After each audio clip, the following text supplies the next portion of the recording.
Hi guys, it's Sean. I'm coming to you today from my kitchen. We are going to be making vegan scones. I have two kinds for you actually. One is a caraway seed that we're going to pair with some cashew cream cheese, dill cashew cream cheese, and the other is lavender and lemon. So that should be pretty tasty.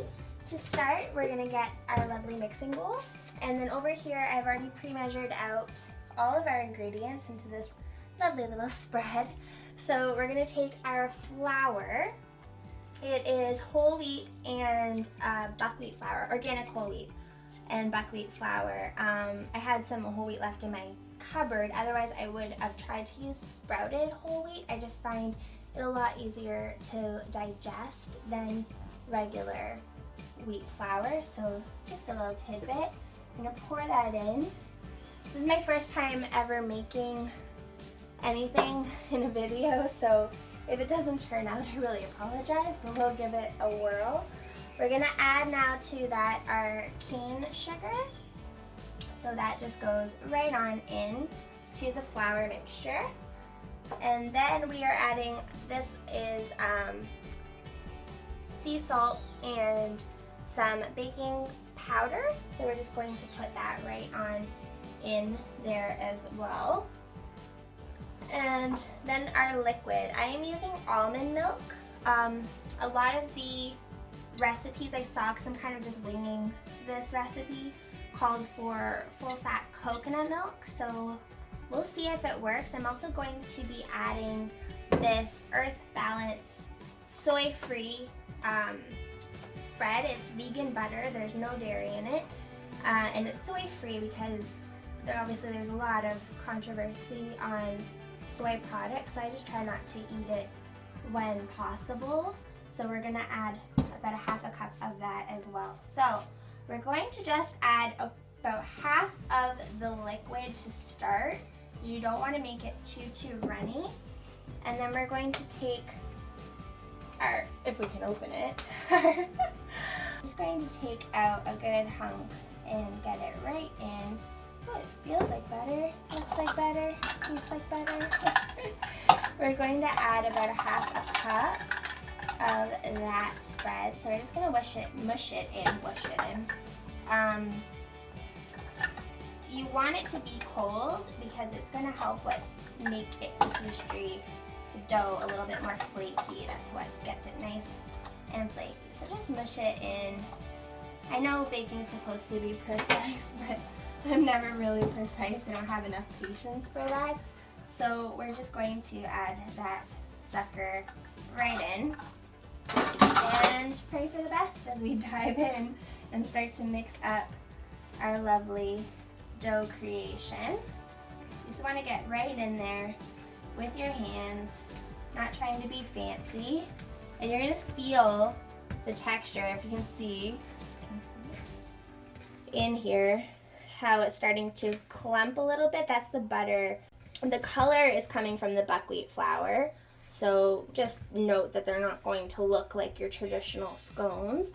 We're going to add, ooh, there's so much on me, just a little bit more of the liquid at a time, just until you get the right consistency. Because if you add too much liquid, it's not going to hold together, and it's going to make it more like a muffin consistency, and we don't want that. Just a light dusting of the flour so it doesn't stick.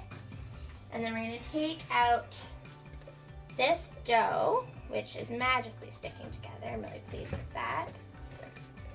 We're going to take out the dough, if I can gather all the little pieces, and smush it together and just kind of knead it out a little bit. So we're just mushing it together, kneading it together. You just want it to be all combined. That's the key.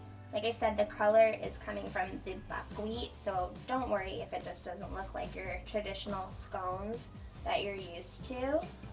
It's sticking a little bit more than I'd like, so I just gotta get it nice and kneaded.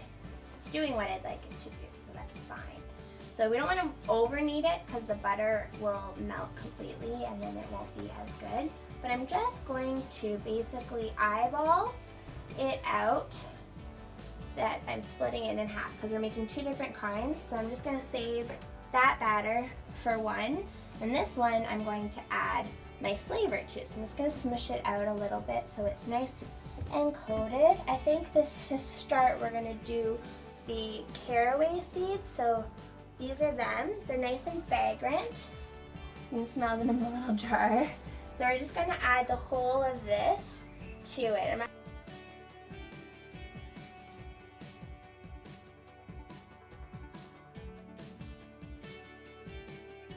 Squishing it down, nice, even disc shapes.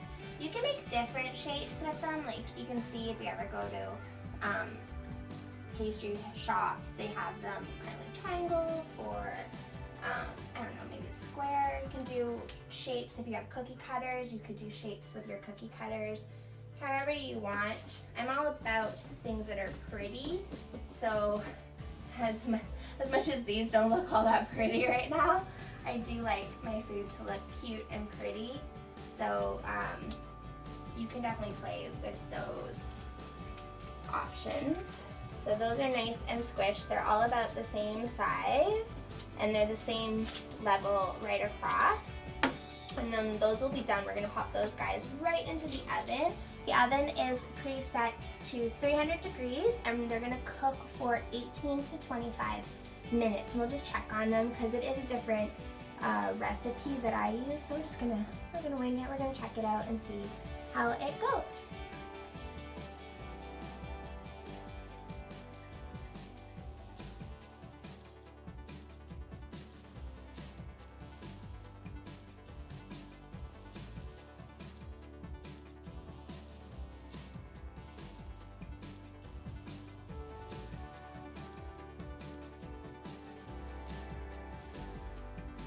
And then these are ready for the oven. Again, 18 to 25 minutes on 300, and we will have some delicious scones.